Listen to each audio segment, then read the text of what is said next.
कि हमने 7 रणनीतिक सेक्टर्स चुने हैं। हमें कोई हल्के में न ले।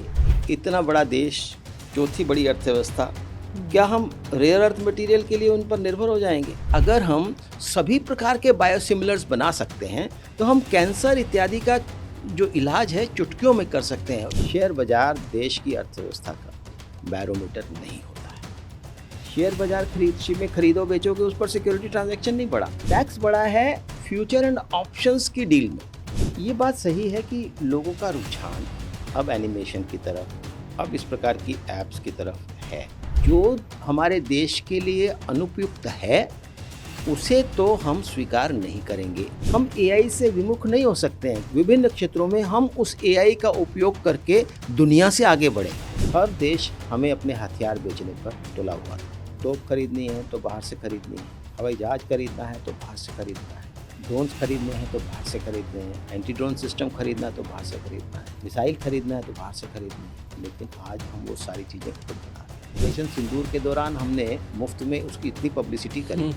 हम इस स्थिति में होने चाहिए कि पाकिस्तान ही नहीं बल्कि चीन भी हमसे डर के है। तो इस डिफेंस पर जो खर्च है हम अपनी मार्केट को एक्सपेंड करने के लिए कर रहे हैं। दुनिया के विकसित देश विकसित कहलाते हैं तो वो इसलिए कहलाते हैं कि उनके पास इंफ्रास्ट्रक्चर है। हम सरप्लस प्रोड्यूस कर रहे हैं और हम इतना सरप्लस प्रोड्यूस कर रहे हैं कि हम 80 करोड़ लोगों से ज़्यादा को मुफ्त में अनाज दे रहे हैं। अनाज भी दे रहे हैं। ये बजट 2047 के लिए जो आवश्यक है, देश को विकसित बनाने के लिए जो आवश्यक है, दूसरों पर निर्भरता खत्म करने के लिए जो आवश्यक है, स्किल गैप्स को ख़त्म करने के लिए ज़रूरी है, देश में इंफ्रास्ट्रक्चर को बढ़ाने के लिए जो ज़रूरी है, वो सारे काम ये बजट कर रहा है। ये मैं नहीं कह रहा हूँ, ये द हिंदू कह रहा है। नमस्कार, पांचजनी में आप सभी का बहुत बहुत स्वागत है। आम बजट 2026 का पेश हो चुका है। यह आम बजट आम आदमी के लिए क्या मायने रखता है, उसके लिए क्या फ़ायदा है, क्या नुकसान है, साथ ही साथ युवाओं के लिए, महिलाओं के लिए, रोजगार के लिए और देश के इंफ्रास्ट्रक्चर के लिए इस बजट में क्या है। क्या ये रक्षा बजट जो बढ़ाया गया है 15% से, ये ज़रूरी था, और अगर ज़रूरी था तो क्यों ज़रूरी था, और देश की अर्थव्यवस्था किस दिशा में जा रही है। इन सभी सवालों के जवाब टू द पॉइंट हम लेंगे। हमारे साथ हैं अर्थशास्त्री और स्वदेशी जागरण मंच के राष्ट्रीय सह संयोजक अश्विनी महाजन जी। अश्विनी जी, आपका बहुत बहुत स्वागत है। बजट तो पेश हो चुका है और उसको लेके तमाम बातें हो रही हैं। सबसे पहला सवाल जो आम लोगों के मन में आता है और जो हमारे पांचजनी के जो दर्शक हैं उनके दिमाग में भी सबसे पहला सवाल ये था, आम आदमी के लिए क्या। क्योंकि आम आदमी तो देखता है टैक्स कितना बढ़ा है, कितना कम हुआ है, क्या सस्ता हुआ है, क्या महंगा हुआ है। तो देश के आम आदमी, विशेष तौर से मध्यम वर्ग के लिए क्या। देखिए, बजट के प्रारंभ में ही वित्त मंत्री निर्मला सीतारमण जी ने ये स्पष्ट रूप से कहा कि ये बजट लोक लुभावन नहीं है, ये लोगों का बजट है। जब ये बात होती है तो हमें उसकी बैकग्राउंड में जाना पड़ेगा। इस समय देश की आवश्यकता क्या है। ये हो सकता है कि आप 10-20-50 हज़ार करोड़ रुपया लोगों की, मध्यम वर्ग की आयकर में से कम कर दीजिए, कुछ और डायरेक्ट कुछ बेनिफिट्स दे दीजिए। ये संभव होता है क्योंकि इतना बड़ा बजट है, 53 लाख करोड़ रुपए से भी ज़्यादा बजट है, आप कर सकते हैं। लेकिन देश की ज़रूरत क्या है, इसको समझना पड़ेगा। इकोनॉमिक सर्वे में इस बात को स्पष्ट रूप से कहा गया कि आज जो जियोपॉलिटिकल स्थिति बनी है, जिस प्रकार से टैरिफ को हथियार बनाया जा रहा है, जिस प्रकार से रेयर अर्थ मटेरियल्स को हथियार बनाया जा रहा है और हमारे जैसे देशों को एक्सप्लॉइट किया जा रहा है और ब्लैकमेल किया जा रहा है। और यहाँ तक कि हमारे देश को ब्लैकमेल किया हो ऐसा नहीं, अमेरिका तक को चीन ने ब्लैकमेल किया। सही बात है कि हम आपको रेयर अर्थ मटेरियल नहीं देंगे। तो ऐसे में देश के समक्ष ये सवाल है कि हमें आगे क्या करना है। बजट हम सामान्य बजट जैसा नहीं बना सकते थे, इसलिए मैं इस बात के लिए बधाई देता हूँ वित्त मंत्री को कि उन्होंने जो 4 राज्यों में चुनाव होने हैं उनको दरकिनार करते हुए और जनता को खुश करने की जो आमतौर पे नियति रहती है उसको दरकिनार करते हुए एक ऐसा बजट बनाया जिसमें सबसे पहली बात उन्होंने कही कि हमने 7 रणनीतिक सेक्टर्स चुने हैं जिसमें हमने प्रोडक्शन को बढ़ावा देना है। अगर आप उन रणनीतिक सेक्टर्स को देखेंगे तो उसमें से कम 5 ऐसे हैं जो सीधे सीधे इस बात को एड्रेस करते हैं कि चीन से आने वाले सामान जिसके कारण अपना देश नुकसान में आ सकता है, संकट में आ सकता है, ऐसे सब चीज़ों को अपने देश में कैसे बढ़ाया जाए। मैं रेयर अर्थ मटेरियल की बात करता हूँ जी।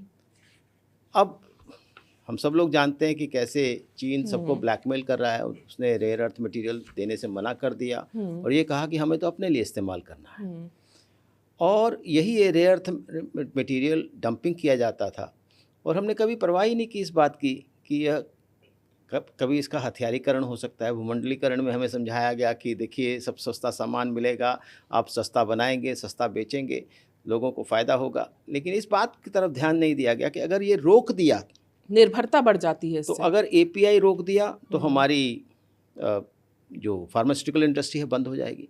रेयर अर्थ मटेरियल रोक दिया तो हमारा सोलर, तमाम प्रकार की चीज़ें और ऑटोमोबाइल इंडस्ट्री सब रुक जाएगी। अब आप ये देखिए, छोटा सा चुंबक है, अगर वही हम नहीं बनाते हैं तो उससे तो हमारा पूरा का पूरा जो मैन्युफैक्चरिंग इकोसिस्टम है वही प्रभावित हो जाता है। तो कहा कि हम, और ये नहीं है कि रेयर अर्थ हमारे पास है नहीं, हमारे पास रेयर अर्थ है, लेकिन उसकी एक्सट्रैक्शन, उसकी प्रोसेसिंग, उसकी मैन्युफैक्चरिंग वो नहीं होती। तो इसलिए 4-5 ऐसे राज्यों को चुन करके उसमें रेयर अर्थ कॉरिडोर्स बनाना और उसको आगे उस प्रोसेसिंग और मैन्युफैक्चरिंग को आगे बढ़ाना, ये एक आवश्यकता थी जिसको इसमें एड्रेस किया। उसी प्रकार से कंपोनेंट्स हैं जी। अब कोई कंपोनेंट हमें देने से रोक देते हैं। सेमीकंडक्टर्स हैं, रोक देते हैं। अब सेमीकंडक्टर हमारे पास नहीं होंगे, हमने सेमीकंडक्टर मिशन शुरू किया। अब सेमीकंडक्टर मिशन 2.0 आ गया। हमने पहले पीएलआई स्कीम भी दी थी, इलेक्ट्रॉनिक कंपोनेंट्स में दी थी, सेमीकंडक्टर्स में दी थी, इसके अलावा रेयर अर्थ में अभी नहीं की थी। तो ऐसे ही केमिकल्स हैं, उसमें भी एक बहुत बड़ी बात है। मैंने जैसे कहा कि 5 ऐसे प्रमुख सेक्टर्स हैं जिसमें हम सीधे सीधे चीन से टक्कर भी ले सकते हैं और चीन की जो निर्भरता है उसको भी समाप्त कर सकते हैं। इकोनॉमिक सर्वे में कहा कि we cannot afford to be only just resilient, केवल लचीला होना काफ़ी नहीं है, we have to make ourselves indispensable, यानी हमें कोई हल्के में ना ले। इतना बड़ा देश, चौथी बड़ी अर्थव्यवस्था, क्या हम रेयर अर्थ मटेरियल के लिए उन पर निर्भर हो जाएंगे? क्या हम केमिकल्स के लिए उनके आगे हाथ पसारेंगे? चाहे हम एपीआई हो उसके लिए हाथ पसारेंगे क्या? तो ऐसे में बजट में इन सब को प्रमुखता देना, और मैं यहाँ पर आपको उद्धृत करना चाहूँगा कि आम तौर पर जो कुछ अखबार हैं जिनके बारे में कहा जाता है कि इस सरकार की कभी प्रशंसा वो कर नहीं सकते, उनमें से एक अखबार है हिंदू। द हिंदू में आज का आप एडिटोरियल पढ़िए। एडिटोरियल का हेडिंग है क्रेडिबल। कल्पना कर सकते हैं, क्योंकि उन्होंने इस बात को स्वीकार किया कि जिन चीज़ों पर हमारी क्रिटिकल डिपेंडेंस है उन क्रिटिकल डिपेंडेंस को हम कैसे दूर कर सकते हैं, अपने देश को बचाने के लिए काम कर सकते हैं, यह इस बजट में किया गया। दूसरी बात, एक और उसमें सेक्टर है बायोफार्मा। आप जाने बायोफार्मा एक ऐसा क्षेत्र है, नया उभरता हुआ क्षेत्र है। बायोलॉजिकल मेडिसिन्स जो हैं वो अधिकांश उनका जो डेवलपमेंट हुआ है वो वेस्ट में हुआ। हम जानते हैं कि हमारे यहाँ R&D कम हो रही है, सब हम ये सब पिछली से लेकर सब सरकारों में ये रहा, अभी प्रयास अच्छे हो रहे हैं। तो बायोफार्मा में एक संभावना है कि जो हमारी नॉन कम्युनिकेबल डिजीज़ हैं, इस बात को कल डॉक्टर त्रेहन ने भी स्पष्ट किया कि जो हमारी जो नॉन कम्युनिकेबल डिजीज़ हैं, चाहे वो हार्ट है या डायबिटीज़ है या हाइपरटेंशन है और तमाम प्रकार की जो जो बीमारियां हैं, ये एक पैंडेमिक की तरह बढ़ रही हैं और उसको अगर इलाज करने की और पक्का इलाज करने की संभावना यदि है तो बायोफार्मा में है और उनके पास सारे पहले पेटेंट्स थे और वो सारे ऑफ पेटेंट हो रहे हैं। अपने देश में ऑफ पेटेंट होने वाली दवाइयों के प्रोडक्शन की क्षमता को बढ़ाना है या हमें नए बायोफार्मा फार्मूलेशंस तैयार करने हैं तो उसके लिए एक बिग बूस्ट की ज़रूरत है। मैं इस क्षेत्र में बहुत से विशेषज्ञों से पहले से ही लगातार बात कर रहा हूँ कि कैसे हम अपने देश में बायोसिमिलर्स तैयार कर सकते हैं, यानी जो ऑफ पेटेंट हो गए उनके सिमिलर या पेटेंट्स भी हैं उनके समानांतर हम यहाँ पर कुछ तैयार कर सकें और उसमें हम बहुत आगे बढ़े भी हैं और अपने देश में बहुत बड़ी संख्या में बायोसिमिलर्स तैयार भी हो रहे हैं, लेकिन अभी वो प्रतिशत 5% से भी कम है। यानी अगर हम सभी प्रकार के बायोसिमिलर्स बना सकते हैं तो हम कैंसर इत्यादि का जो इलाज है चुटकियों में कर सकते हैं और सस्ता भी हो जाएगा, पहले सस्ता भी होगा और जिसको स्टेज 3 स्टेज 4, जब मैंने इस विषय में अपने स्वास्थ्य मंत्री जी से बात की जी, उनको बहुत अच्छा लगा और वो इसके बारे में सहयोग करने के लिए भी तत्पर है। यानी कुल मिलाकर के पूरी whole of the government approach चाहिए उसके लिए और बजट में अगर उसका प्रावधान ना हो तो कैसे होगा। उसी प्रकार से अपने देश में जो जिन उत्पादों के निर्यात की संभावनाएं हैं जिसमें ज़्यादा रोजगार सृजन हो सकता है, उन सभी टेक्सटाइल से समेत उनके लिए एक विशेष प्रावधान उसी 7 स्ट्रैटेजिक सेक्टर्स में करने का जो बात आई है, आप समझ सकते हैं कि ये सारी बातें लोक लुभावन नहीं है। किसी को पता नहीं चलता कि भाई ये सब चीज़ें करने पर देश का क्या फ़ायदा होगा, लेकिन ये देश के लिए ज़रूरी है। ये विजनरी है बेसिकली, और देश की सरकार को तो सब पता होता है। तो ऐसे में यदि सरकार जागरूक है और सरकार उसके लिए तत्पर है, मुझे लगता है कि इसलिए मैंने शुरू में ही कहा कि हमें बधाई देनी चाहिए सरकार को कि उन्होंने इस प्रकार के आत्मनिर्भरता के कदम उठाने का काम किया है। क्योंकि जब ये सवाल इसलिए उठा था कि जैसे ही बजट आया तो हमारे यहाँ यही होता है ना, शेयर बाजार धड़ाम से गिरा। तो जो आम आदमी हो सोचता अच्छा मतलब बजट में कुछ गड़बड़ है कि शेयर बाजार गिर गया। शेयर बाजार ये तय करता है ना कि बजट आता है तो किस तरह का बाजार का व्यवहार रहता है, उसका असर आम आदमी के ऊपर पड़ता है। जब ये बजट आया जो कि दूरगामी है, आप देख रहे हैं दूरदर्शिता इसमें दिखाई दे रही है, फिर शेयर बाजार क्यों गिरा? क्योंकि क्या एकदम से आम आदमी को जो डायरेक्ट राहत वाली चीज़ें इसमें नहीं थी, क्या इसलिए गिरा? बात ये नहीं है। 12:10 तक जी, 12:30 बजे समाप्त हुई बजट स्पीच। 12:10 तक बजट जो शेयर बाज़ार में कोई ख़ास कमी नहीं आई थी, क्योंकि जो बजट स्पीच है वो स्वाभाविक है, सबको तो अवेलेबल होती नहीं है।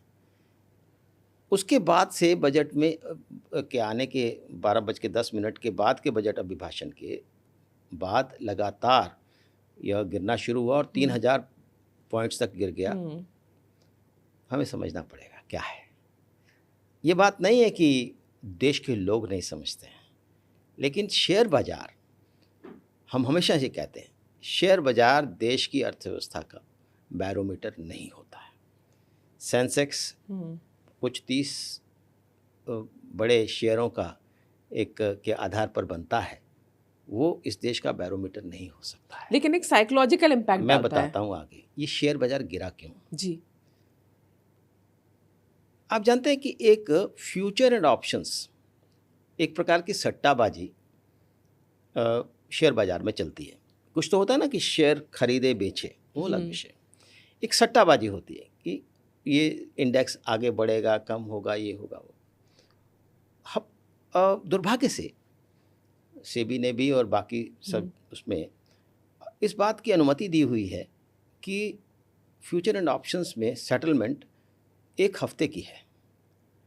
और आप जानते हैं कि इससे पहले एक रिपोर्ट आ गई है, उस पर मैंने लेख भी लिखा था कि फ्यूचर एंड ऑप्शन से जो लोग फ्यूचर एंड ऑप्शंस में ट्रेड करते हैं उनमें से 95% लोग नुकसान ले रहे हैं और मात्र 5% को फ़ायदा होता है। और उस 5% में भी कुछ ऐसी बड़ी कंपनियां हैं, एक बड़ी कंपनी का नाम आया विदेशी कंपनी का कि उसने 38,000 करोड़ रुपए का इस दौरान प्रॉफिट कमाया इस फ्यूचर एंड ऑप्शन से। यानी हमारे सामान्य लोग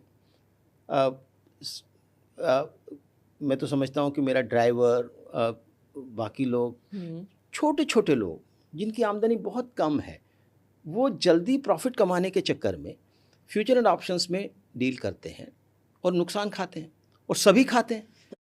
सरकार को पता है। इससे पहले सेबी ने बार बार कहा कि ये ग्लोबल फिनोमेना है, हम नहीं कर सकते हैं। लेकिन इस बार के बजट में बाकी सब चीज़ों पर सिक्योरिटी ट्रांजैक्शन टैक्स को नहीं बढ़ाया। शेयर बाजार में खरीदो बेचोगे उस पर सिक्योरिटी ट्रांजैक्शन नहीं बढ़ा। टैक्स बढ़ा है फ्यूचर एंड ऑप्शंस की डील में।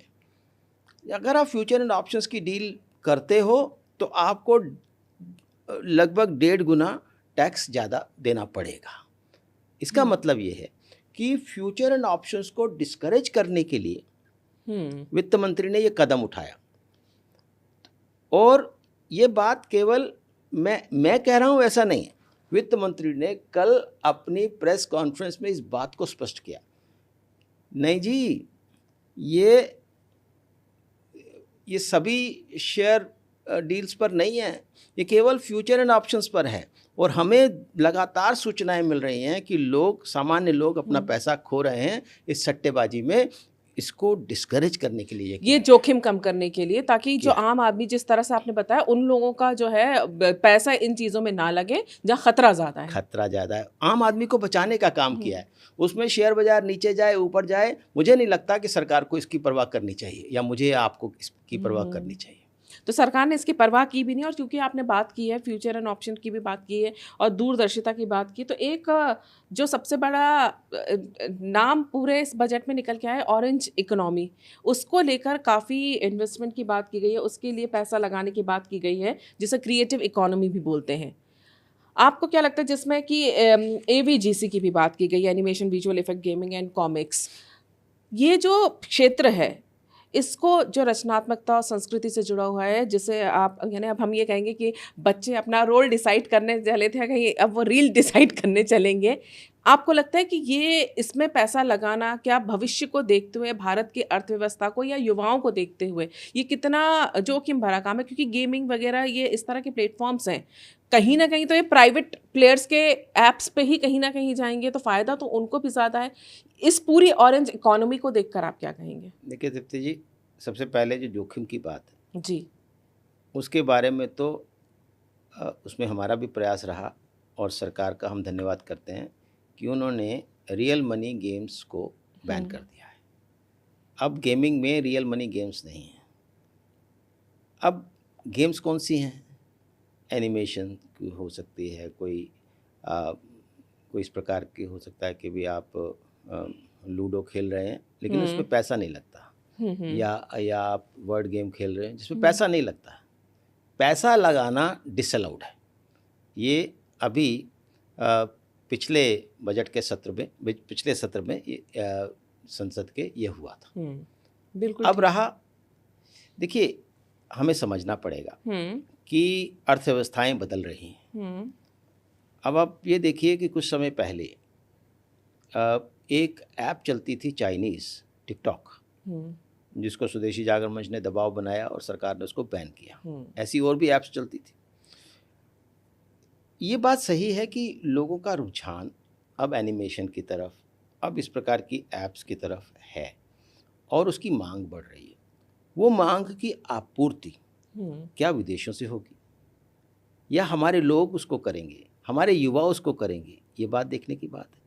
इसलिए युवाओं को उस ओर प्रेरित करना, उनको इसके लिए हमें उसके लिए सुविधा प्रदान करना, और आप जानते हैं कि इस बार लगातार प्रधानमंत्री इन गेमिंग कंपनियों के CEO से मिल रहे हैं और उनके मिलने के बाद रियल मनी गेम्स पर बैन भी लगा रहे हैं।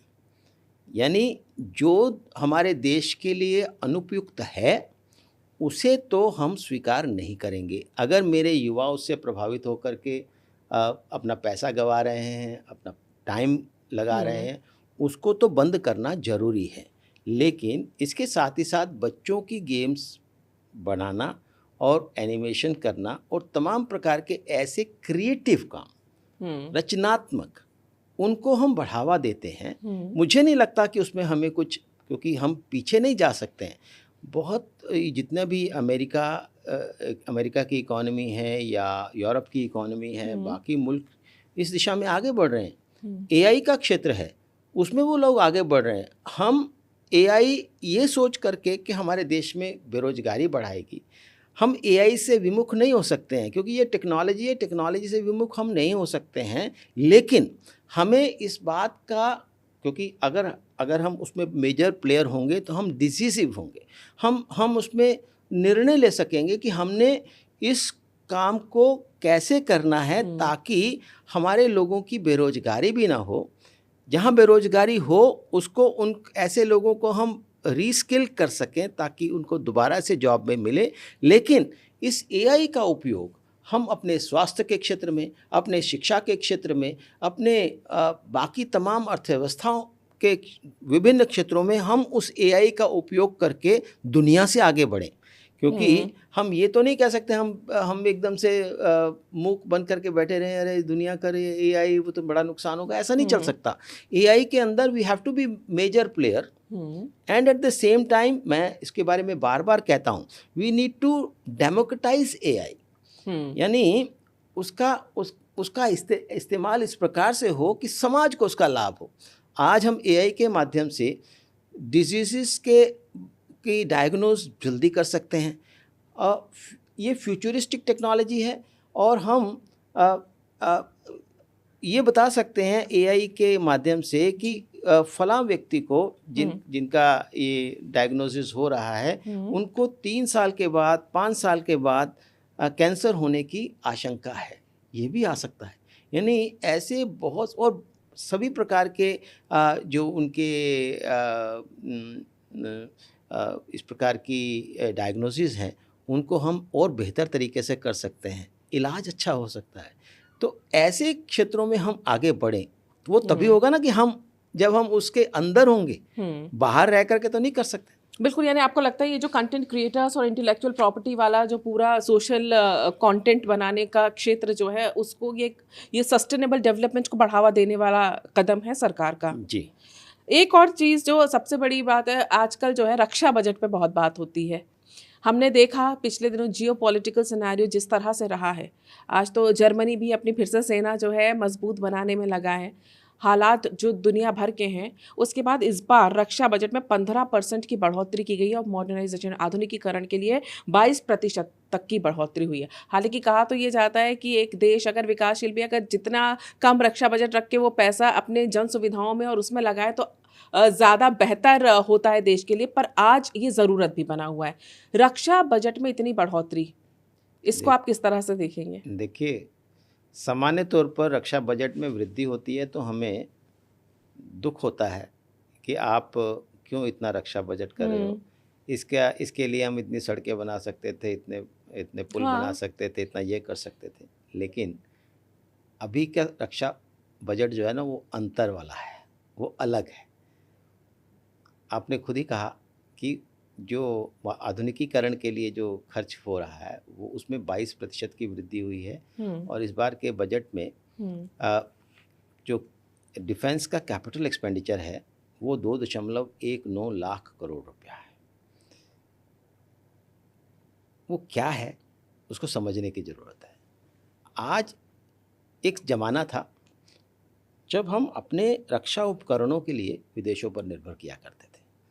हर देश हमें अपने हथियार बेचने पर तुला हुआ था। तोप खरीदनी है तो बाहर से खरीदनी है, हवाई जहाज़ खरीदना है तो बाहर से खरीदना है, ड्रोन्स खरीदने हैं तो बाहर से खरीदने हैं, एंटी ड्रोन सिस्टम खरीदना है तो बाहर से खरीदना है, मिसाइल खरीदना है तो बाहर से खरीदने हैं। लेकिन आज हम वो सारी चीज़ें खुद बना रहे हैं। बल्कि दूसरे मांग रहे हैं अब हमसे, बाहर के देश। वो और ऑपरेशन सिंदूर के दौरान हमने मुफ्त में उसकी इतनी पब्लिसिटी करी। एक तरफ हम पाकिस्तान के आतंकवादी ठिकानों को ध्वस्त कर रहे थे और दूसरी तरफ हम अमेरिका और यूरोप जैसे देशों की मार्केट को ध्वस्त कर रहे थे। और अब हम जब आधुनिकीकरण की तरफ आगे बढ़ रहे हैं, तो जब भारत सरकार हमारे एमएसएमईज, हमारे जो डिफेंस इक्विपमेंट्स मैन्युफैक्चरर्स हैं, उनसे जब खरीदी करती है तो वो एक मोहर लगाती है कि हम अपने देश के लिए खरीद रहे हैं, सरकार अपने पैसा दे करके खरीद रही है। दुनिया भर के लोग अग्रसर होते हैं कि ये जो एंटी ड्रोन सिस्टम है, जिसने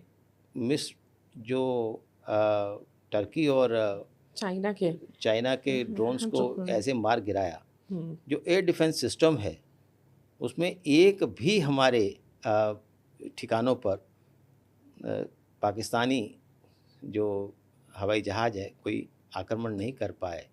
किसी भी प्रकार का जो मिसाइल अटैक था वो उनका सफल नहीं हो पाया और हमारे सारे के सारे सफल हुए, 100% सफल हुए। हमने उनके कितने विमान मार गिराए और वो कुछ नहीं कर पाए हमारे यहाँ, और अमेरिका तक चुप है। क्योंकि अमेरिका के भी कई विमान उसमें गिरे, उनके द्वारा बनाए गए। तो कहने का अभिप्राय ये है कि ऐसे में अपनी सेना के आधुनिकीकरण और डिफेंस इक्विपमेंट्स के मैन्युफैक्चरिंग को और आगे बढ़ाने का काम हम इस कैपिटल एक्सपेंडिचर के माध्यम से कर रहे हैं, जिससे न केवल हमारी सेना और ज़्यादा सशक्त हो रही है। हम समझ सकते हैं कि देखिए, एक आदर्श स्थिति विश्व में हो सकती है कि कोई हमसे लड़ेगा नहीं, हम किसी से लड़ेंगे नहीं, जैसा कि पूर्व की सरकारें कहती थी, और अटैक होते रहते थे। चीन के साथ हम बुरी तरह से हारे 62 के अंदर। लेकिन अब हम इस बात को सहन नहीं कर सकते। ये हो ही नहीं सकता है कि हमारे ऊपर कोई आक्रमण करे, बल्कि हम इस स्थिति में होने चाहिए कि पाकिस्तान ही नहीं बल्कि चीन भी हमसे डर के रहे, क्योंकि चीन को इस बात का पता है कि भारत इस मामले में सशक्त है, उसके पास डिफेंस इक्विपमेंट उससे बेटर हैं, इसलिए कभी भी चीन हम पर आक्रमण नहीं करेगा। इस बात को देखना पड़ेगा। लेकिन हमें अपने आप को सशक्त रखना पड़ेगा, ताकि इसको हम कहते हैं डेटरेंट। हमने जो परमाणु बम बनाया, किसी पर गिराने के लिए नहीं बनाया, हमने कहा इससे डेटरेंट, लोग डर के रहे कि हमारे पास भी है, तुम कभी इस्तेमाल करने की कोशिश मत करना, तुम भी ख़त्म हो जाओगे। तो ये ज़रूरी है। तो इसलिए डिफेंस पर ये खर्च जो है वैसे भी ज़रूरी है, लेकिन हम तो इस डिफेंस पर जो खर्च है हम अपनी मार्केट को एक्सपेंड करने के लिए कर रहे हैं। बिल्कुल। और जिस तरह से चाइना हो, पाकिस्तान और इस बांग्लादेश के जो हालात बन रहे हैं, उसको देखते हुए भारत की भौगोलिक स्थिति और उसके पड़ोसियों को देखते हुए सिर्फ संदेश देने के लिए भी काफ़ी चीज़ें, क्योंकि हमला भारत कभी आगे होके करता नहीं है। और दुनिया भर में जिस तरह का सिनेरियो बन रहा है, लेकिन हम अपना बाजार भी बना रहे हैं, मैं ये कह रहा हूं। हाँ, बाजार भी हमारा साथ साथ बन रहा है, मांग भी बढ़ रही है उस हिसाब से। तो ये रक्षा बजट में साफ नजर आता है कि बढ़ोतरी के पीछे रणनीतिक मजबूती भी है, और एक हमारा जो सुरक्षा का चक्र है उसे भी मजबूत करना साफ साफ दिखाई देता है। दूसरी तरफ रेलवे की बात है, क्योंकि रेलवे में काफ़ी आवंटन किया गया है। 2.78 लाख करोड़ रुपए हाई स्पीड कॉरिडोर के लिए दिए गए हैं। रेलवे में इतना आवंटन करना बजट में, इसको आप किस तरह से देखते हैं? क्या ये कनेक्टिविटी क्रांति साबित होगा, या यात्रियों की सुविधा के अनुसार इसको देखा जाए? देखिए, देश और दुनिया में ये दुर्भाग्य रहा जी, मैं केवल हमारे देश की बात नहीं कर रहा, पूरी दुनिया में, कि जो ऑटोमोबाइल लॉबी है उन्होंने कभी रेलवे को विकसित नहीं होने दिया। ये मैं भारत की बात नहीं कर रहा हूँ, अमेरिका में भी नहीं होने दिया। यूरोप थोड़ा बहुत हो सका, लेकिन उसमें भी बहुत ज़्यादा भारत की तुलना में तो कहीं पर भी नहीं है।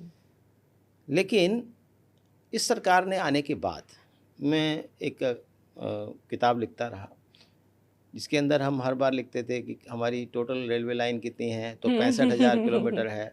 अगले साल कितनी है, तो 65,000 किलोमीटर है। उससे अगले साल कितनी है, तो 65,500 किलोमीटर है। तो वही चलता रहा। रेलवे की एक्सपेंशन केवल इसलिए जरूरी नहीं कि हमने रेलवे का एक्सपेंशन करना है, कोई एक चीज़ है। रेलवे का एक्सपेंशन हमारे देश में यात्रा को सुगम करने के लिए, यात्रा को सस्ता करने के लिए और लॉजिस्टिक कॉस्ट को कम करने के लिए। अब आप कल्पना करिए, हमारे देश में लगातार 2014 तक लॉजिस्टिक कॉस्ट जो थी वो 14 से 16% हुआ करती थी। यानी आपने कोई चीज़ बनाई, उसके ऊपर लॉजिस्टिक कॉस्ट आती है 14 से 16%, यानी हमारा जो कीमत बढ़ जाती है 14 से 16%। तो हमारे सामान कैसे कॉम्पिटिटिव होगा, हम दुनिया में कैसे अपना प्रतिस्पर्धा में आगे बढ़ पाएंगे। तो ऐसे में जैसे जैसे हमने कॉरिडोर्स बनाए, जैसे जैसे हमने रेलवे का विकास किया, जैसे जैसे हमने तेज़ी से चीज़ों को, और इसके साथ साथ पेमेंट सिस्टम भी आया, बाकी और चीज़ें भी लॉजिस्टिक कॉस्ट को कम करने में लगी, लेकिन रेलवे और कॉरिडोर्स का इसके अंदर बहुत बड़ा योगदान रहा। और ऐसे में अब हम बहुत जल्दी से मैंने कल कोई बात कर रहा था कि हम मुंबई 11 घंटे में 10 घंटे में पहुंच सकते हैं कॉरिडोर से। तो लॉजिस्टिक कॉस्ट, टाइम कॉस्ट कितनी कम होती है। और अगर हम जैसे दुनिया में हम जाते हैं बाकी जगह पर, तो रेलवे में ट्रैवल करते हैं तो रेलवे तेज है। अगर आपको जिनेवा से पेरिस जाना है तो 3 घंटे में पहुंच सकते हैं। बुलेट ट्रेन्स होती हैं, फास्ट ट्रेन्स होती हैं। बुलेट ट्रेन थी, फास्ट ट्रेन थी। हमारे देश में भी अभी जो 130 किलोमीटर की एवरेज स्पीड से चलने वाली वंदे भारत आ गई है। ऐसे ही इस प्रकार की जो इंफ्रास्ट्रक्चर की डेवलपमेंट देश के लोगों के लिए लॉजिस्टिक कॉस्ट को कम करने के लिए ही ज़रूरी नहीं है। इसके अलावा मैं आपको एक और बात बताना चाहता हूँ। दुनिया भर के, जैसे मैंने आपको बताया कि दुनिया में कहीं भी रेलवे का विकास जितना होना चाहिए था नहीं हुआ, लेकिन अभी सभी देश जागरूक हो रहे हैं और अपने अपने देश में रेलवे लगाना चाहते हैं, लेकिन उनके पास क्षमता नहीं है कि वो बना सकें। मैं केवल अब सामान्य अल्पविकसित या विकासशील देशों की बात नहीं कर रहा हूँ, इवन विकसित देशों में जिनके पास बहुत पैसा है। अब आप ये देखिए कि पूरे मिडिल ईस्ट में रेलवे बहुत कम है। और अभी हमने आईमैक के नाम से India middle east Europe economic corridor, ये हमने G20 में इसकी आधारशिला रखी कि आगे बढ़ेंगे और उस पर बातचीत चल रही है। और पूरा विश्व, पूरा यूरोप, अमेरिका, विश्व बैंक, IMF और मिडिल ईस्ट के देश इस बात को लेकर के उत्साहित हैं कि इसको आगे बढ़ाना है, लेकिन उसके अंदर जियोपॉलिटिकल प्रॉब्लम्स भी हैं। लेकिन मैं अभी मिडिल ईस्ट का पूरा दौरा करके आया और हमने देखा कि आईमैक के प्रति उनका बहुत आकर्षण है। और वहाँ आईमैक जो है वो रेलवे और सी रूट, रोड रूट सब मिला करके बनता है। यानी एक पूरा का पूरा एक ऐसा गलियारा बनेगा जिसमें अभी जो स्वेज कैनाल से जो पूरा कंजेस्टेड हो जाता है, वहाँ स्वेज कैनाल से लोग जाने में बहुत समय लगता है, तो उसका एक अल्टरनेटिव रूट बनेगा। तो वो अल्टरनेटिव रूट बनाने में उस रेलवे का 3000 किलोमीटर की रेल बनाना ज़रूरी है। और वो 3000 किलोमीटर की रेल वो लोग चीन से नहीं बनवाना चाहते हैं, वो अमेरिका नहीं बना सकता है, वो केवल भारत बना सकता है। तो ऐसे में रेलवे के आधुनिकीकरण पर जितना भी खर्च हो रहा है वो ज़रूरी है कि हम दुनिया में अपनी धाक जमाएं रेलवे के निर्माण में। आज हम दुनिया में स्पेस के क्षेत्र में, डिफेंस के क्षेत्र में, आपके तमाम पेमेंट सिस्टम्स में हम अपनी धाक जमा रहे हैं, तो रेल क्यों पीछे रहे? तो इसलिए भी रेलवे का आधुनिकीकरण जरूरी है। एक चीज़ और जो बोली जा रही है, जिस तरह से हमने बात की थी कि कैपिटल एक्सपेंडिचर्स ज़्यादा हुए ना, आप जिस तरह से बता रहे हैं, क्या दूरगामी दृष्टि के हिसाब से देखा जाए तो ये जो बजट है 53 लाख करोड़ की जो हम बात कर रहे हैं, इसमें अधिकतम हिस्सा जो है उसी पे गया हुआ है। इसको आप किस तरह से देखेंगे भारत की अर्थव्यवस्था के हिसाब से? देखिए, सबसे आसान तरीका होता है कि लोगों को खुश करो और कैपिटल एक्सपेंडिचर ना करो, क्योंकि वो तो किसी को दिखाई देता नहीं। हाँ, पहले अंतर बता देते हैं हम दर्शकों को कि क्या फ़र्क होता है कैपिटल और रेवेन्यू में। मैं बताता हूँ कि 2 प्रकार का खर्च होता है। एक खर्च जिसको रेवेन्यू एक्सपेंडिचर बोलते हैं, जिसके अंदर आप रोज़मर्रा में सरकारी कर्मचारियों की सैलरी देनी है, आपको पिछले जो उधार चुका रखे हैं उसका ब्याज देना है, पेंशन देना है, डिफेंस में को बनाए रखने के लिए उसका करना है, police, law and order, justice, इसके लिए खर्च करना पेंशन है। है ये सारा हमारा कंजम्पशन एक्सपेंडिचर होता है, रेवेन्यू एक्सपेंडिचर। सामान्य तौर पर हम उपभोग कर लेते हैं उतने समय। लेकिन दूसरा होता है कैपिटल एक्सपेंडिचर, जिसमें हमने सड़क बनानी है, पुल बनाने हैं, अब एयरपोर्ट्स बनाने हैं, पोर्ट्स बनाने हैं, वाटरवेज बनाने हैं। ये सारे परमानेंट एसेट्स होते हैं। उन एसेट्स से हम कुछ आमदनी प्राप्त करते हैं, कुछ सुविधाएं प्राप्त करते हैं, कुछ सर्विसेज प्राप्त करते हैं। तो हमारे पास दो विकल्प होते हैं कि लोगों को खुश करो और बांट दो पैसा। और वो जो पैसा लगभग 12.2 लाख करोड़ रुपया हमने जो खर्च किया इस पर करने वाले हैं, बड़े आसानी से उसमें से आप 10 लाख करोड़ रुपया लोगों को बांट दो, जनता भी खुश कि अरे, और पूरे टीवी चैनल्स में आ जाएगा कि अरे इतना सब हमने इतना लोगों को इतना पैसा बांट दिया। लेकिन क्या वो देश के लिए सही है? क्या वो देश के हित में है? हमें समझना पड़ेगा कि अगर आज अमेरिका, यूरोप और दुनिया के विकसित देश विकसित कहलाते हैं तो वो इसलिए कहलाते हैं कि उनके पास इंफ्रास्ट्रक्चर है। आज जब हम देखते हैं कि जहां हम मेरठ 3 से 4 घंटे में पहुंचते थे, आज उतना पीरियड, उतना जो आपका डिस्टेंस है वो हम 45 मिनट में पूरा करते हैं। इसी प्रकार से बाकी और जगह पर भी, जैसे मैंने अभी जो दिल्ली और मुंबई कॉरिडोर की बात की, ऐसे ही और दूसरी कॉरिडोर्स हैं। हम पहले से आधे उससे भी कम समय में पहुंच जाते हैं। इसी प्रकार से हमारे माल की आवाजाही भी आसान हो जाती है। इसी तरह से हमारे लोगों को सुविधा भी मिलती है। हमारी पेट्रोल कम खर्च होता है, डीजल कम खर्च होता है, देश का पैसा बचता है ना, देश का समय बचता है ना, देश के लिए आगे बढ़ने का काम होता है। तो क्यों ना बढ़ा जाए, क्यों ना हम ज़्यादा से ज़्यादा कैपिटल एक्सपेंडिचर करें। आज खुश होते हैं ना जब हम सड़कों पर जाते हैं। पहले कहा जाता था कि इस पर बहुत टोल भी देना पड़ेगा, और अभी सामान्य जन के लिए 3,000 रुपये में पूरा साल भर आप जहाँ से भी जाना चाहें जा सकते हैं, ऐसा भी संभव हुआ है।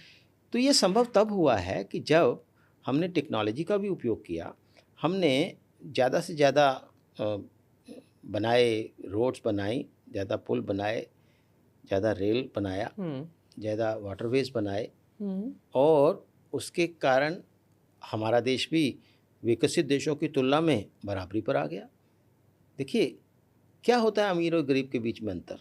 जो चीज़ वो कंज्यूम कर रहा है वो मैं कर रहा हूँ ना, तो वो अंतर ख़त्म हो गया ना। मेरे घर में गैस सिलेंडर है, दूसरे और अमीर आदमी के घर में भी गैस सिलेंडर है, तो बराबर हो गए ना। उसका भी घर है, मेरा भी घर है, बराबर हो गए ना। उसके घर में बिजली है, मेरे घर में भी बिजली है, बराबर हो गए। अमेरिका के पास इतनी अच्छे सड़कें हैं और पुल हैं और फास्ट ट्रैफिक है, हमारे यहाँ भी है, बराबर हो गए ना। तो यह बराबरी करना और आगे बढ़ना, बराबरी केवल इसके लिए नहीं कि हम उनसे कोई ईर्ष्या कर रहे हैं, बराबरी करना, आगे बढ़ना, विकास के लिए, एक देश के विकास के लिए। लेकिन एक और चीज़ जो इस बार बजट में सुनाई दे रही थी, जो कर्ज और ब्याज और घाटे की बातें हो रही थी, कि जो कहा जा रहा है कि बजट का लगभग 24% हिस्सा जो है वो उधार से आ रहा है और 20% पुराने कर्जों में जा रहा है। तो जो डेवलपमेंट ऑफ देश के लिए वो 4% ही जा रहा है। इस तरह की जो बात है, इसकी सच्चाई क्या है और इसके मायने क्या है? देखिए, ये लंबे समय से आज़ादी के बाद घाटे के बजट बनाने की प्रवृत्ति शुरू हुई। उसका कारण भी था कि हमारे पास संसाधन कम है, तो फ्यूचर के लिए हमें कुछ निर्माण करना है, या फ्यूचर को वही सब चीज़ें दे करके जानी है अपनी आगे आने वाली पीढ़ियों के लिए, वो भी गरीबी में रहें। अब आप ये देखिए, आप अफ्रीका के देशों में जाइए, कोई विकास नहीं। वैसे ही वो पुराने पुराने घरों में पुराने सड़कें नहीं हैं, कुछ नहीं है, इस तरह से कर रहे हैं, विकास नहीं है वहाँ पर। अपने देश में और बाकी सब मुल्कों में भी घाटे के बजट बनाने की प्रवृत्ति आई कि हम बजट में घाटा रखते हैं, जनता से उधार लेते हैं और वो उधार जो है अगली पीढ़ी चुकाएगी, ये बात तो पक्की है। आज भी हम जो उधार लेंगे वो अगली पीढ़ी चुकाने वाली है। लेकिन उनके लिए हम कुछ विकास कर सकें, क्योंकि अगर धन नहीं है तो हम हाथ पे हाथ धर के भी रह सकते हैं, लेकिन धनाभाव के साथ यदि हम उधार लेकर के कुछ निर्माण करते हैं तो उससे धन आएगा, आ सकता है। लेकिन हमारे पूर्व की सरकारों ने इसे एक ऐसे माध्यम के रूप में इस्तेमाल किया कि उधार लेकर के निर्माण नहीं किया, इंफ्रास्ट्रक्चर निर्माण नहीं किया, कम किया, तो उधार बढ़ता गया, उधार भी बढ़ता गया और उधार चुकाने की क्षमता भी नहीं बढ़ी। और इसका असर ये हुआ कि धीरे धीरे करके हमारे आने वाले बजट, क्योंकि जब जो आपने उधार लिया है उसके ऊपर आपको इंटरेस्ट देना पड़ेगा, उसको चुकाना पड़ेगा, तो हमारे जो इंटरेस्ट कॉस्ट है वो लगभग बजट का 1/3 तक 1/4 तक पहुंच गई। तो कैसे वापस करेंगे? तो ये लगातार चलता रहा। और आप ये देखिए कि यूपीए की सरकार के दौरान एक बार तो हमारा जो फिस्कल डेफिसिट था वो 6.5% तक पहुंच गया जीडीपी के, 7% के लगभग, 6.5 से 7% के बीच, ऐसा था। इस सरकार ने अपने ऊपर ये दायित्व लिया कि हम इस घाटे को कम करेंगे, इस फिस्कल डेफिसिट को कम करेंगे। बीच में कोविड आ गया, कोविड के दौरान 9.2% का फिस्कल डेफिसिट हो गया, जरूरी भी था, लोगों को तो बचाना था। लेकिन उसके बाद लगातार उसमें कमी आई और लास्ट ईयर यानी 24-25 जो अभी ये वर्ष समाप्त हो रहा है, इसके अंदर fiscal deficit 4.4% of the GDP ये हो गया और इसको और कम करना है तो 26-27 के लिए इसको 4.3% ऑफ द जीडीपी कर दिया। अब अगर ये 4.4% हो या 6%, यदि आप इस पैसे का इस्तेमाल अपनी तनख्वाहें चुकाने में, पुराने कर्ज चुकाने में या अपने रोज़मर्रा के खर्च करने में ही चुका देते हैं तो देश को इसका कोई लाभ नहीं होगा। देश पर कर्जा और बढ़ता रहेगा और आप उसको रीपेमेंट में और कठिनाई आएगी। लेकिन इस बार के बजट में एक बहुत अच्छी बात हुई है और बहुत जिसको हम अभिनंदनीय कह सकते हैं, पहली बार मैं सुन रहा हूँ कि हमारा जो इफ़ेक्टिव कैपिटल एक्सपेंडिचर है वो जीडीपी का 4.4% रहने वाला है और जो हमारा फिस्कल डेफिसिट है वो जीडीपी का 4.3% है। यानी आज की डेट में जो हम उधार लेंगे उस उधार का लेश मात्र भी खर्च हम कंजम्पशन पर नहीं करेंगे, वो सारी की सारी जो इंफ्रास्ट्रक्चर डेवलपमेंट पे कैपिटल पर करेंगे। यहाँ पर आपको इसके एक पैरेलल बताता हूँ कि अगर आप उधार लेते हो और खा लेते हो तो आगे चल करके कैसे चुकाओगे। उसी प्रकार से देश है, अगर आप उधार लेते हो और कंज्यूम कर लेते हो तो देश कैसे चुकाएगा। इसलिए ये बहुत ही अभिनंदनीय है और इस बात को और आगे बढ़ाए रखना पड़ेगा कि आगे चल करके हम जो उधार लें उसका लेश मात्र भी खर्च, उधार तो लेना पड़ेगा, आगे भी होगा कुछ समय तक, जब तक हम इतने सक्षम नहीं हो जाते। और ये सक्षम होने से उधार नहीं लेने का कोई संबंध भी नहीं है, क्योंकि अमेरिका में भारत में जहाँ हमारा जो डेट जीडीपी रेशियो है वो 54% से 55% के बीच में है और अमेरिका का 122% है फेडरल डेट। तो आप समझ सकते हो कि बड़े जो मुल्क हैं वो ज़्यादा उधार ले रहे हैं और मतलब अगर आप मुझे बताइएगा, अगर आसान शब्दों में इसको ऐसे बोला जाए कि जैसे अगर आपके पास पूंजी है और आप उसको घर के कामों में खर्च कर देते हैं, उसके बजाय आपने एक दुकान डाल ली, उसमें वो पैसा लगा दिया, उससे आपको इनकम आएगी, अगले साल आपने उसी में और बढ़ाने के लिए वही पैसा और लगाया, थोड़ा और उधार ले लिया, इनकम बढ़ती जाएगी और आपके यहाँ पे जो खर्च नहीं हो रहा था उस उधार से पैसा बनाया जा रहा है। क्या ये इसी तरह से है? मैंने वही कहा कि जब आप उधार लेकर के फैक्ट्री लगाते हो, उधार लेकर के दुकान चलाते हो, उधार लेकर के बिजनेस चलाते हो और उसमें से आमदनी होती है, वही तो सब अच्छा है। अगर आप उधार लेकर के खा पी जाते हो तो फिर आपका उधार बढ़ता जाएगा बढ़ता और उससे कोई फायदा नहीं होगा।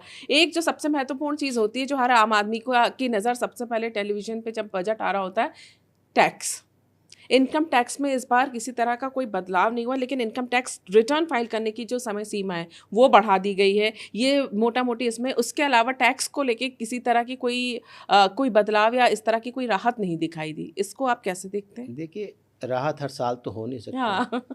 पिछले साल हुँ, सरकार ने हुँ, सामान्य जन के लिए हुँ, 12 लाख रुपए हुँ, और नौकरी पेशा लोगों के लिए 12,75,000 रुपये तक की जी। जो आमदनी है उसको टैक्स फ्री कर दिया था। अपने आप में बहुत बड़ी बात थी। पहले हम समझते थे 2-2.5 लाख रुपए की होती थी, फिर 5 हाँ, लाख रुपए की हुई। लेकिन एकदम से हाँ, आ, ये कोई एग्जाम्पशन लिमिट नहीं है, हाँ। लेकिन इसको इस प्रकार से डिज़ाइन किया गया कि 12,75,000 तक की आमदनी पाने वाला नौकरी पेशा उसको कोई टैक्स नहीं देना है और सामान्य जन उसको 12 लाख तक नहीं देना है।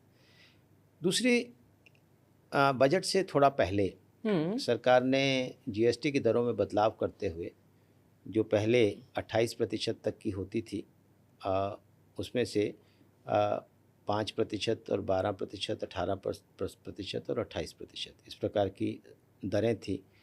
उनमें से उन दरों को 2 कर दिया, 5 और 18। हुँ, तो उसका प्रभाव ये हुआ कि उसके चलते लोगों को बड़ी राहत मिली और जीएसटी में काफ़ी लोगों को कम देना पड़ता है। चीज़ों की कीमतें भी कम हुई और उसका प्रभाव भी देखने को मिला कि इस बार के बजट में जो आंकड़े आए हैं, जो उसके बजट अनुमान थे उससे काफ़ी कम आ रहे हैं। तो हाँ, सरकार की कुछ कैलकुलेशन भी हो सकती है, कुछ कमी रह गई हो। इनकम टैक्स में भी पहले से कम राशि आ रही है, लेकिन इसके साथ ही साथ लोगों को राहत मिली है। लेकिन राहत की भी स्वाभाविक तौर पर सरकार के पास भी सीमाएं होती हैं। ये बड़ा आसान है, लोगों को राहत दे दो, मैंने अभी कहा, और दूसरी तरफ से आप जो इंफ्रास्ट्रक्चर पर खर्च करना है वो कम कर दो। कौन पूछने वाला आपको? क्योंकि यूपीए की सरकार में लास्ट ईयर का बजट आप यूपीए का देखेंगे तो 1,00,000-1,50,000 करोड़ रुपए ही खर्च करते थे वो कैपिटल एक्सपेंडिचर पर। 1,00,000-1,50,000, जहाँ आप 12 लाख करोड़ रुपए खर्च कर रहे हो तो वो दिखेगा ना। जहाँ आप इतने बड़े देश में मात्र 1 लाख करोड़ रुपया कैपिटल एक्सपेंडिचर कर रहे हो, वो क्या दिखेगा? खड्डे भी नहीं भरे जाएंगे सड़कों के। सड़कें नहीं बनानी तो जी। छोड़ दीजिए। नहीं, पर इसमें एक चीज़ ये भी है ना अश्विनी जी, कि अब अभी चुनावी वर्ष भी नहीं है। पूर्णकालिक जो बजट है, अभी तो चुनाव में भी समय है, तो हो सकता है जनता के लिए तब अभी जिस तरह से आप बता रहे हैं भविष्य के हिसाब से जो योजना है या दूरदर्शिता उसके हिसाब से करेंगे। चलिए, अब मैं शॉर्ट में आपसे मैं जानना चाहूँगी, अगर इस पूरे बजट को देखा जाए तो ये बजट किसान के लिए कैसा है? देखिए, आमतौर पर जैसे कई बार होता है ना कि बजट में बार बार किसान शब्द बोला जाता है, हाँ। हम किसानों के लिए ये कर रहे हैं, किसानों के, लेकिन करे कुछ नहीं तो भी चल सकता है। देखिए, इस समय देश में जो कृषि की स्थिति है, हम ये जान रहे हैं कि भारत एकमात्र ऐसा देश है जो दुनिया के और मुल्कों को खिलाने की स्थिति में है। हम सरप्लस प्रोड्यूस कर रहे हैं और हम इतना सरप्लस प्रोड्यूस कर रहे हैं कि हम 80 करोड़ लोगों से ज़्यादा को मुफ्त में अनाज दे रहे हैं। अनाज भी दे रहे हैं। हाँ। चाहे उनको ज़रूरत है नहीं है, वो भी एक प्रश्न आ रहा है, और उसके माध्यम से उनकी आमदनी को सपोर्ट कर रहे हैं। क्योंकि सरकारी भंडारों में रखना या लोगों के हाथ में देना और वो अपने अच्छी तरह से संजो के रखेंगे तो सेफ भी रहेगा। और ये जो किसान की स्थिति कैसे सुधरे, क्योंकि उसकी आमदनी नहीं बढ़ रही, बड़ी है लेकिन इतनी नहीं बढ़ी है। जैसे कहा जा रहा था कि दुगनी करनी है आय, तो कल नीति आयोग के जो कृषि से संबंधित सदस्य हैं डॉक्टर रमेश चंद, वो बता रहे थे कि किसान की आमदनी दुगनी से 35% ज़्यादा बढ़ गई। चलिए मान लेते, लेकिन अभी भी बहुत संभावनाएं हैं, क्योंकि किसान की आमदनी वास्तव में बहुत कम है और सरकार का ये कोशिश भी है कि वो किसान की आमदनी बढ़ाई जाए। लेकिन किसान की आमदनी कैसे बढ़ेगी इसको देखना पड़ेगा। हमारे देश में सामान्य तौर पर कृषि में माना जाता है कि कृषि का मतलब अनाज उगाना, दाल उगाना, तिलहन उगाना, वो ख़त्म। लेकिन हमारा देश विविधता वाला देश है। हमारे यहाँ हम लोग हाई वैल्यू प्रोडक्ट्स भी बना सकते हैं, उत्पादित कर सकते हैं। उसमें हमारा ध्यान कम होता है। कोकोनट है, जैसे कोको है, ऐसे ही कैश्यू नट्स हैं। इन सब में कैश्यू नट की कीमत 1,000 रुपये किलो होती है। महंगे होते हैं वो तो। महंगे होते हैं, और वो हम सामान्य हमारे किसान उगा सकते हैं, लेकिन हमारा ध्यान कम जाता है। कोकोनट के वृक्ष पुराने हो गए, उनको रिप्लेस करना है, ये सारी चीज़ें, तो इसको मिशन मोड में करना पड़ेगा, और किसानों की आमदनी बढ़ानी होगी।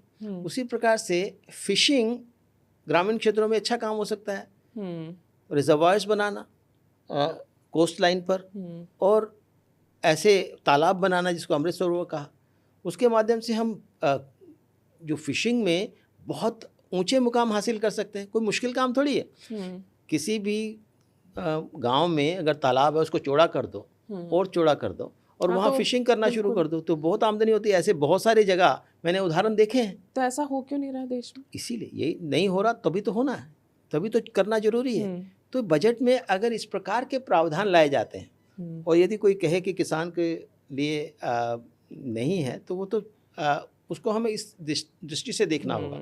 किसानों के लिए और भी बहुत करना बाकी है, किसानों की आमदनी बढ़ाने के लिए, और ख़ास तौर पर ग्रामीण क्षेत्रों में ओवरऑल विकास करना। देखिए, गांवों में आधे लोग किसान हैं, आधे लोग भूमिहीन हैं।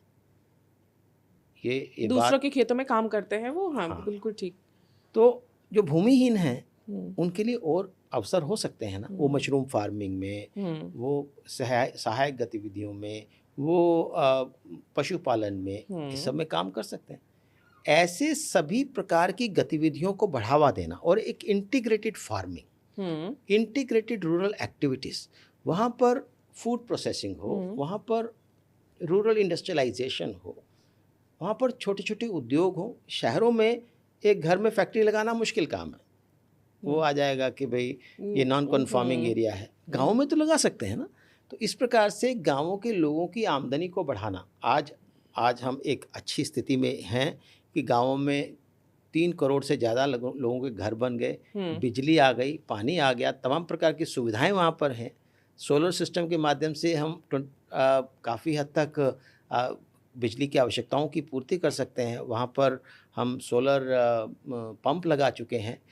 यानी कुल मिलाकर के गाँवों की स्थिति पहले से बेहतर हुई है, लेकिन उसको और ज़्यादा बेहतर करते हुए गाँव और शहर के बीच में जो आमदनी का अंतर है उसको पाटना जरूरी है।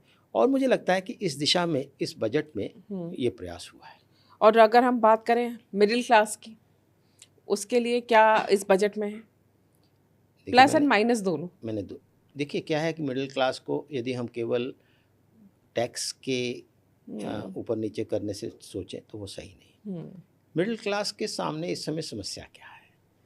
मिडिल क्लास के जो बच्चों को रोजगार नहीं मिल रहा, और रोजगार मिलता भी है तो उपयुक्त नहीं है। हाँ। कम आमदनी वाला है, वो स्किल्ड नहीं है। हाँ, बिल्कुल। उनके लिए एंटरप्रेन्योरशिप के लिए रास्ते कम हैं।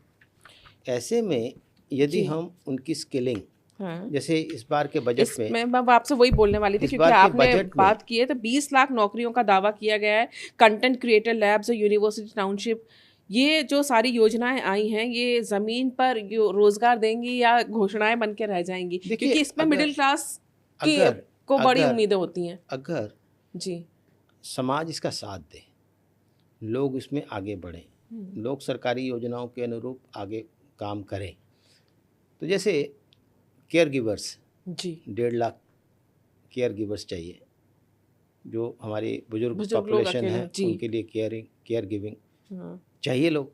हाँ। उसी प्रकार से जो हेल्थ वर्कर्स चाहिए, हेल्थ प्रोफेशनल्स, उसकी बात हुई है। उसी प्रकार से ये कंटेंट क्रिएटर्स की बात हुई है। तमाम प्रकार के दूसरे ऐसे स्किलिंग है, और स्किलिंग अभी तो केवल इन्हीं क्षेत्रों को चिन्हित किया है। जी। आज हमारे देश में सभी प्रकार की स्किलिंग का गैप है। हमें जितने प्रोफेशनल्स प्लम्बर्स चाहिए उन्हें नहीं हैं, हर जितने चीज़ के। टेक्नीशियंस चाहिए नहीं हैं, हाँ। जितने हमें वेल्डर्स चाहिए नहीं है हमारे पास। तो ऐसे में और इस संबंध में अपने समर्थ भारत अभियान की तरफ से भी एक बहुत अच्छा प्रयास हो रहा है और स्किलिंग गैप को फिल करने के लिए समाज आगे आए, समाज और भी इसके लिए काम करे, ये ज़रूरी है। सरकारें सब कुछ कर लेंगी ऐसा संभव नहीं है। सरकारी नीति की डायरेक्शन ठीक हो, दिशा ठीक हो और हम उसमें आगे बढ़ सकें, ये ज़रूरी है। बिल्कुल, युवाओं के लिए हमने बात की कि नौकरियों की बात की गई है, महिलाओं के लिए, लड़कियों के लिए स्टेम हॉस्टल और डिज़ाइनिंग संस्थानों की भी बात की गई है। लेकिन जो सबसे महत्वपूर्ण जिसके लिए आप काम करते हैं, स्वदेशी और आत्मनिर्भर भारत, ये बजट स्वदेशी के लिए और आत्मनिर्भर भारत के लिए क्या लेकर आया है? देखिए, मैंने शुरू में ही कहा जी। कि स्वदेशी का मतलब केवल हम ये टूथपेस्ट स्वदेशी इस्तेमाल करें वैसा नहीं है। वस्तुओं के इस्तेमाल तक नहीं है, हाँ? स्वदेशी का मतलब है कि हमारा देश आत्मनिर्भर बने, विदेशों पर निर्भरता कम हो, पूंजी के लिए, वस्तुओं के लिए, सेवाओं के लिए। और उसमें मैंने जैसे पहले ही कहा, आज हम एक्सप्लॉइट हो रहे हैं चीन के द्वारा। एपीआई की कीमत पहले उन्होंने घटा करके हमारी इंडस्ट्री बंद करा दी, उसके बाद 5 गुना कीमतें बढ़ा दी, 13 गुना कीमतें बढ़ा दी। तो किसको नुकसान हुआ? अपने देश को। ऐसे में अपना देश हर उस चीज़ में आत्मनिर्भर बने जिस पर हमारी दूसरों पर निर्भरता है, चाहे वो इलेक्ट्रॉनिक कंपोनेंट्स हैं, चाहे वो सेमीकंडक्टर्स हैं, चाहे वो केमिकल्स हैं, चाहे वो रेयर अर्थ मटेरियल है, चाहे वो कुछ भी है। हमें निर्भरता को समाप्त करना पड़ेगा, आत्मनिर्भर बनना पड़ेगा। क्योंकि जिस तरह की आपने बातें अभी बताई है, पूरा आत्मनिर्भर भारत की तस्वीर को दिखाता है। वही अंत में एक चीज़ ये, जो विजन 2047 2047 है, उसमें आप क्या देखते हैं, ये बजट उस दिशा में किस तरह से ले जा रहा है भारत को, अर्थव्यवस्था को? मैं कुछ नहीं कहता, मैं तो केवल उद्धृत कर रहा हूँ आज के द हिंदू के एडिटोरियल को। वो ये बात कह रहा है कि इससे विजनरी बजट, ये बजट 2047 के लिए जो आवश्यक है, जी, देश को विकसित बनाने के लिए जो आवश्यक है, दूसरों पर निर्भरता खत्म करने के लिए जो आवश्यक है, स्किल गैप्स को ख़त्म करने के लिए ज़रूरी है और देश में इंफ्रास्ट्रक्चर को बढ़ाने के लिए जो ज़रूरी है, वो सारे काम ये बजट कर रहा है। ये मैं नहीं कह रहा हूँ, ये द हिंदू कह रहा है।